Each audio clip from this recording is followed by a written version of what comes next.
Computers, I've loved them since I've been able to afford to have my own, right back in the beginning of the modern home computer era, the 1980s. And I've owned a large number of different kinds of computer, and I've expressed publicly loyalty to this kind or that kind. But recently my mind has turned, as many people's have, to this whole business of free software. And there's a lot of confusion about what this means. And I'd like to help clear it up, because this happens to be a year of celebration, and I want to help us all celebrate it and look forward to the future of free software. If you have, I don't know, plumbing in your house, it may be that you don't understand it, but you may have a friend who does, and they may suggest you move a pipe here, a stopcock there, a valve somewhere else, and you're not breaking the law by doing that, are you? Because it's your house and you own the plumbing. You can't do that with your computer. You can't actually really fiddle with your operating system, and you certainly can't share any ideas you have about your operating system with other people, because Apple and Microsoft, who run the two most popular operating systems, are very firm about the fact that they own that, and no one else can have anything to do with it. Now, this may seem natural to you. Why shouldn't they? But actually, why can't you do with it what you like?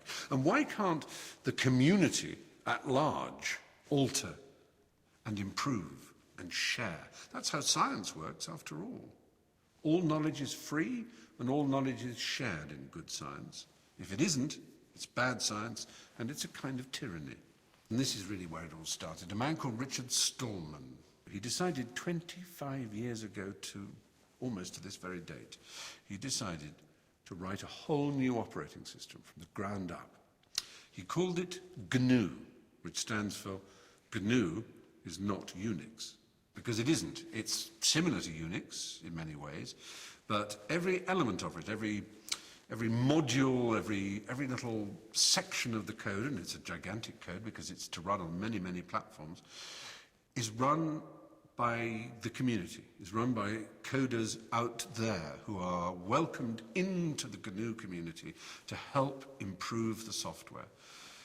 Every distro, as they're called, every distribution of GNU is tested and worked upon and refined by people whose only interest is in creating the perfect operating system that can be used across the spectrum of platforms by as many users as possible. Now, there came a time when the kernel, which is the sort of central part of an operating system, needed to be written, and a man called Linus Torvalds, of whom you may have heard, wrote the kernel, and it was named after his name, Linus. It was known as Linux, or Linux, as some people pronounce it. And Linux is the kernel that runs within GNU. And I'm here, as it were, simply to remind you that GNU and Linux are the twin pillars of the free software community. People who believe, and this is the important part, that software should be free, that the using community should be allowed to adapt it and adopt it, to change it, to improve it, to spread those improvements around the community, like science.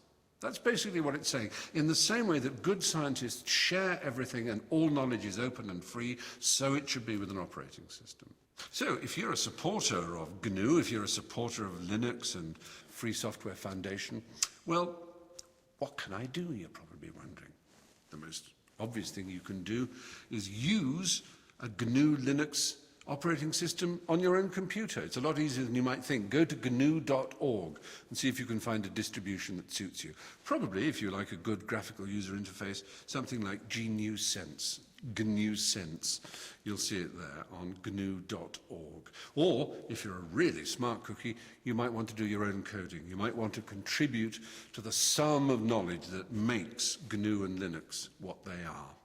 Either way, I hope you will join me in wishing GNU a very happy 25th birthday. Let's do that now, actually. So, happy birthday, GNU. 25 years old.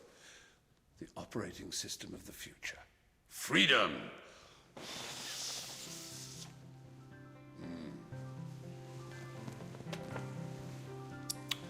Chocolatey good. The tastiest operating system